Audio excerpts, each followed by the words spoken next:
Alhamdulillah alladzi khalaqal mauta wal hayata liyabluwakum ayyukum ahsanu amala. Asyhadu an la ilaha illallah wa asyhadu anna Muhammadan abduhu wa rasuluh. Allahumma salli ala sayyidina Muhammadin al-fatih lima ughliqa wal khatim lima sabaqa nasiril haqqi bil haqq wal hadi ila siratikal mustaqim wa ala alihi wa sahbihi haqqa qadrihi wa miqdarihi al-azim. Amma ba'du fa ya ayyuhal hadirun usikum wa iyaya bittaqwallahi wa ta'atihi la'allakum tuflihun. Qala Allah ta'ala fil Qur'anil Karim, a'udzu billahi minasy syaithanir rajim. Bismillahirrahmanirrahim. Ya ayyuhalladzina amanu taqullaha haqqa tuqatih wa la tamutunna illa wa antum muslimun. Sadaqallahul azim. Sadaqallahu maulana al-karim. Yang pertama kalinya khatib yang fakir mengajak kepada hadirin sekalian, bersama-sama kita melakukan ketakwaan kepada Allah Subhanahu wa taala. Ya imtisalu awamiri azza wa jalla, ijtinabu nawahi syirra wa alaniyah, yaitu mengerjakan apa yang diperintahkan oleh Allah Subhanahu wa taala dan menjauhkan apa yang dilarang oleh Allah Subhanahu wa taala. Itulah yang dinamakan ketakwaan kepada Allah Subhanahu wa taala. Di dalam Al-Qur'an Allah jelaskan, ya ayyuhalladzina amanu taqullaha haqqa tuqatih wa la tamutunna illa wa antum muslimun. Wahai orang beriman, bertakwalah engkau kepada Allah dengan sebetul-betul takwa. Yang kedua kalinya khatib mengajak kepada hadirin sekalian untuk selalu membasahkan bibirnya berselawat kepada Nabi Muhammad sallallahu alaihi wasallam. Allahumma salli ala sayyidina Muhammad wa ala ali sayyidina Muhammad wa barik wa sallim. Dengan berkat Nabiuna Muhammad sallallahu alaihi wasallam, kita bisa merasakan indahnya kehidupan dunia ini. Dengan berkat perjuangan Nabilah, kita bisa merasakan kesejahteraan dan kedamaian di dunia ini. Man shalla alayya wahidatan fa sallallahu alaihi asyaran. Siapa yang berselawat kepadaku, kata Nabi, satu kali, maka Allah akan berselawat kepadanya. Bahkan para malaikat pun akan berselawat kepada kita. Allah akan berselawat 10 kali dan para malaikat pun berselawat kepada kita 20 kali. Subhanallah. Ikhwanu fiddin, sidang Jumat yang berbahagia, rutinitas kita kerjakan sehari semalam, yaitu kita mengerjakan dan Allah perintahkan kepada kita mendirikan salat 5 waktu. Salat 5 waktu Allah perintahkan kepada kita.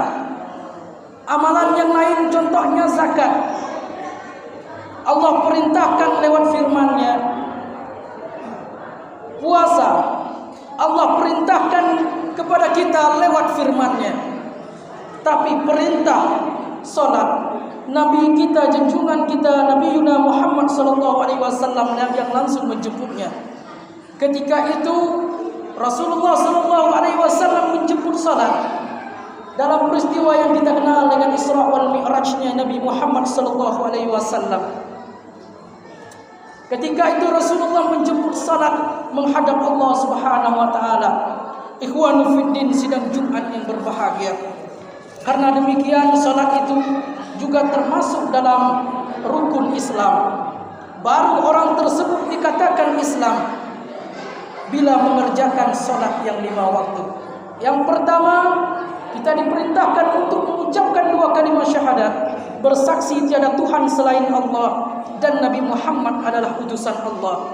Yang kedua, kita diperintahkan oleh Allah untuk mendirikan salat, karena salat adalah kewajiban setiap orang yang beriman kepada Allah. Aqimus shalah wa atuz zakah warka'u ma'ar raki'in, kata Allah dalam Al-Quran. Allah perintahkan kita untuk salat, dirikanlah zakat dan rukuk beserta orang-orang yang rukuk. Sungguh sangat kejamlah kita jikalau kita tidak mendirikan salat. Sungguh kejam kita dibandingkan iblis. Iblis di mereka menolak bukan beribadah kepada Allah. Iblis membangkang bukan karena dia tidak mau beribadah kepada Allah, bukan dia tidak mau salat kepada Allah, tapi kesalahan yang satu yaitu sombong. Tapi manusia zaman sekarang, jangankan sombong, menyembah Allah pun mereka enggan. Na'udzubillah, tsumma na'udzubillah. Tiadalah hidup arti hidup jikalau kita tidak menyembah Allah Subhanahu wa taala. Karena hakikat kita ciptakan Allah Subhanahu wa taala hanya untuk beribadah kepada Allah Subhanahu wa taala. Qala Allah Ta'ala fil Qur'anil Karim, Bismillahirrahmanirrahim. Wa ma khalaqtul jinna wal insa illa liya'budun. Dan tidak aku ciptakan manusia, kata Allah, dan jin illa liya'budun, kecuali beribadah kepada Allah Subhanahu wa taala. Ikhwanu fiddin, sidang Jumat yang berbahagia. Salat adalah tiangnya agama. Di dalam kitab Tanbihul Ghafilin dikutip di sebuah hadis, yang mana hadis tersebut mencantumkan siksaan orang-orang yang meninggalkan salat 5 waktu, yang terdiri dari siksaan ketika berada di dunia, 3 siksaan berada ketika sakratul maut, dan 3 siksaan di alam kubur, dan 3 siksaan lagi ketika di yaumil qiyamah. Na'udzubillah, tsumma na'udzubillah. Mereka yang meninggalkan salat bukan di akhirat saja disiksa, tapi di dunia pun sudah disiksa oleh Allah Subhanahu wa taala tanpa kita sadari. Ikhwanu fiddin, sidang Jumat yang berbahagia. Di dalam kitab Tanbihul Ghafilin yang diterangkan 6 golongan siksaan, 6 jenis siksaan yang Allah timpakan kepada orang yang meninggalkan salat 5 waktu. Yang pertama, Allah ambil berkah umurnya. Umurnya mungkin panjang, tapi keberkahan tidak Allah berikan kepada umurnya. Apa itu berkah? Maziyadatul khair, yaitu bertambahnya kebaikan kepada kita. Umurnya panjang, tapi tidak ada manfaat bagi akhiratnya. Mereka enggan bersedekah, mereka enggan berbuat baik. Umurnya panjang tapi tidak berguna bagi kehidupan akhiratnya. Na'udzubillah, tsumma na'udzubillah. Yang kedua, kata Rasulullah, Allah ambil berkah rezekinya. Mungkin harta mereka berlimpah luas, tapi mereka tidak pernah melakukan amal saleh sedikit pun kepada akhirat. Mereka lalai dengan kehidupan dunianya. Mereka lalai dengan kehidupan keindahan yang dirasakan di dunia, tanpa mengingat akhiratnya. Na'udzubillah, tsumma na'udzubillah. Ikhwanu fiddin, sidang Jumat yang berbahagia. Yang ketiga, kata Rasulullah, Allah ambil nama soleh pada mukanya. Orang yang mendirikan salat itu, cahaya kesolehan pada mukanya akan tampak jelas. Bahkan di yaumil qiyamah, di padang mahsyar nanti, bagi hamba-hamba yang selalu berwudu, maka bercahayalah tempat-tempat yang dia wudu.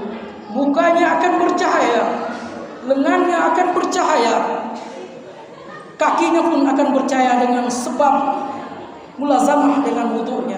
Tapi bagi orang yang tidak melaksanakan wudu, maka tidak tampaklah daripada kesolehan daripada wajahnya.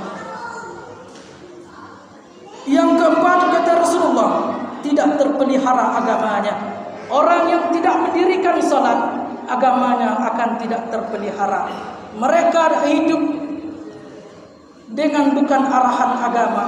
Mereka hidup dengan hawa nafsunya sendiri, tidak mempedulikan agama. Sedangkan agama Allah turunkan di muka bumi ini untuk sebagai petunjuk, umat Islam agar selamat dunia wal akhirah. Ikhwanu fiddin sidang Jumat yang berbahagia. Yang kelima, yaitu amalnya di dalam dunia daripada amal kebaikan tidak diterima oleh Allah Subhanahu wa taala. Apapun yang dilakukan olehnya, kalau tidak mendirikan salat, maka amal tersebut sirna, amal tersebut tabu, tidak diterima oleh Allah Subhanahu wa taala. Yang keenam, yaitu tidak diangkat doanya oleh Allah Subhanahu wa taala, tidak diangkat doanya oleh malaikat ke langit. Orang yang tidak mendirikan salat, jangan harap doa kita akan dimakbul oleh Allah Subhanahu wa taala. Emang betul Allah telah berfirman, "Ud'uni istajib lakum," kata Allah. Doa olehmu akan kukabulkan doa engkau. Tapi bagi orang-orang yang mana pintu doanya yang dibukakan oleh para malaikat, kita ingin doa kita makbul, tapi salat kita tinggalkan. Kita ingin doa kita cepat dimakbul oleh Allah, tapi salat kita tinggalkan, dan pintu langit daripada doa kita akan ditutup oleh para malaikat. Ikhwanu fiddin sidang Jumat yang berbahagia.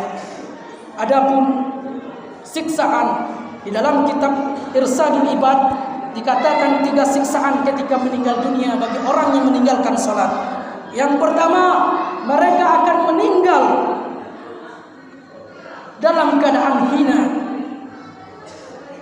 Yang kedua, mereka akan meninggal dalam keadaan lapar. Yang ketiga, mereka akan meninggal dalam keadaan haus. Apabila diberikan seluruh air yang ada di muka bumi ini untuk dia minum, niscaya tidak akan menghilangkan dahaga ketika sakratul mautnya. Itulah ukuran hausnya ketika sakratul maut. Mereka akan merasa lapar, mereka akan merasa haus dengan sehaus-hausnya tiada banding ketika sakratul maut. Na'udzubillah, tsumma na'udzubillah. Ikhwanu fiddin sidang Jumat yang berbahagia. Masih ada lagi 3 golongan, 3 siksaan ketika di alam kubur. Yang pertama, kuburnya akan disempitkan oleh Allah hingga tulang menulangnya saling berdampingan, saling hancur satu sama lain. Yang kedua, kuburnya dipenuhi oleh api, berhari-hari hidup bergelimangan api. Kita ketahui saudara-saudara kita yang telah meninggal terdahulu, sudah 30 tahun mereka meninggal, 40 tahun mereka meninggal. Jikalau tidak mendirikan salat, jikalau dia tidak bertaubat, maka sepanjang hari, sepanjang waktu kuburnya dipenuhi dengan bergelimangan dengan api. Na'udzubillah, tsumma na'udzubillah. Dan mereka ketika di alam kubur merasakan perihnya siksaan kubur tersebut. Yang ketiga, kata Rasulullah, yaitu di dalam kuburnya ditemani oleh seekor ular yang sangat besar yang dinamai yaitu Sujabul Iqra, yang mana ular besar itu akan menyiksa manusia itu ila yaumil qiyamah, hingga kiamat. Na'udzubillah, tsumma na'udzubillah. Ikhwanu fiddin sidang Jumat yang berbahagia. Ketika yaitu siksaan ketika di alam dibangkitnya ke alam kubur, yaitu alam yaumil qiyamah. Yang pertama, mereka akan dihisab dengan keadaan buruk, pertimbangan amalnya akan diburuk. Bukankah kita telah ketahui bahwa amal yang pertama akan ditimbang oleh Allah yaitu salatnya. Baik salatnya, maka amal yang lain pun ikut baik. Jikalau salatnya buruk, maka amal lain pun ikut buruk. Yang kedua, yaitu dibenci oleh Allah Subhanahu wa taala di yaumil qiyamah. Ridho siapa lagi yang kita pinta di yaumil qiyamah? Kalau bukan ridho Allah Subhanahu wa taala. Kasih sayang siapa lagi yang kita pinta dan kita harapkan kecuali kasih sayang Allah Subhanahu wa taala? Jikalau oleh Allah membenci kita, apalah daya diri ini akan disiksa oleh Allah Subhanahu wa taala. Yang ketiga, akan dimasukkan ke dalam neraka. Na'udzubillah. Karena salah satu orang yang melalaikan salat, dikhawatirkan meninggal dalam keadaan tidak beriman. Jikalau kita meninggal tidak beriman, sedekah kita hilang, salat kita hilang, puasa kita hilang. Karena ketika meninggal kita tidak menganggap Allah Subhanahu wa taala sebagai Tuhan yang Maha Esa. Na'udzubillah, tsumma na'udzubillah. Kita berdoa kepada Allah, mudah-mudahan Allah jauhkan kita daripada meninggal dalam keadaan su'ul khatimah, meninggal dalam keadaan tidak beriman. Ikhwan fiddin, sidang Jumat yang berbahagia, para ulama terdahulu banyak menangis setiap malamnya. Para salihin terdahulu banyak menangis dan merenung setiap malamnya. Mereka memohon kepada Allah untuk diwafatkan dalam keadaan husnul khatimah, diwafatkan dalam keadaan beriman kepada Allah. Siapa yang menjamin kita bisa meninggal dalam keadaan baik? Tidak ada yang bisa menjamin. Siapa yang menjamin kita bisa meninggal dalam keadaan baik, dalam keadaan beriman kepada Allah? Tidak ada yang bisa menjamin. Hanya doalah yang harus kita iringkan setiap malam. Hanya doalah yang kita munajatkan setiap waktu.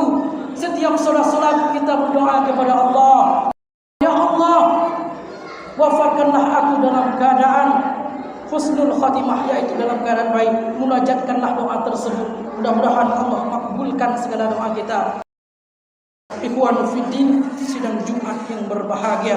Sekarang kita masih dalam kehidupan dunia. Masih banyak lagi alam yang akan kita lewati. Yang pertama, kita melewati alam rahim. Yang kedua, kita melewati alam dunia yang sedang kita lewati ini. Masih ada perjalanan kita pada alam kubur, alam padang mahsyar, alam hisab, alam dan terakhirnya surga neraka. Masih banyak perjalanan kita. Maka di dunia inilah kita jadikan, kita kumpulkan bekal kita untuk bekal yaumil qiyamah. Mudah-mudahan Allah berikan kita semua wafat dalam keadaan husnul khatimah, dan serta Allah berikan kita dan keluarga kita mendirikan yang namanya perintah Allah Subhanahu wa taala. Amin amin ya rabbal alamin. Barakallahu li wa lakum fil Qur'anil azim wa nafa'ani wa iyyakum bima fihi minal ayati wa dzikril hakim wa taqabbala minni wa minkum tilawatahu innahu huwal ghafurur rahim.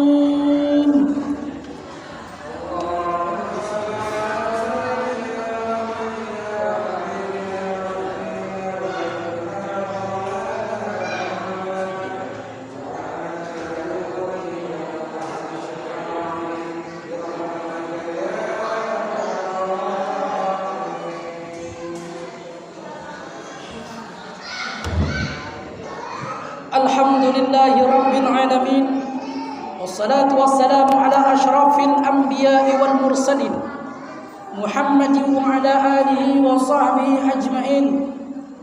Allahumma salli ala sayyidina Muhammad wa ala ali sayyidina Muhammad kama sallaita ala sayyidina Ibrahim wa ala ali sayyidina Ibrahim wa barik ala sayyidina Muhammad وعلى آل سيدنا محمد كما باركت على سيدنا إبراهيم وعلى آل سيدنا إبراهيم في العالمين إنك حميد مجيد.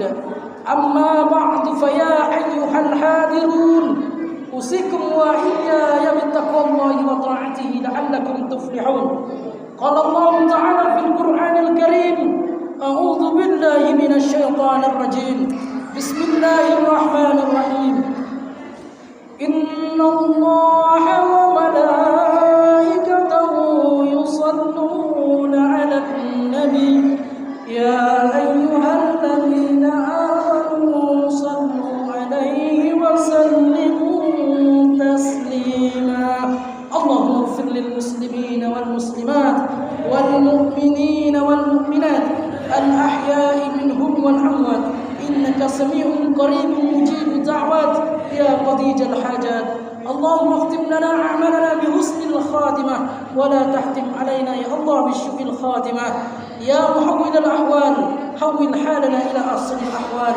ربنا آتنا في الدنيا حسنة وفي الآخرة حسنة وقنا عذاب النار. والحمد لله رب العالمين. عباد الله، إن الله يأمر بالعدل والإحسان وإيتاء ذي القربى وينهى عن الفحشاء والمنكر والبغي يعظكم لعلكم تذكرون فاذكروا الله العظيم يشكركم واشكروه على نعمه يزدكم ولذكر الله أكبر والله يعلم ما تصنعون. أقيموا الصلاة.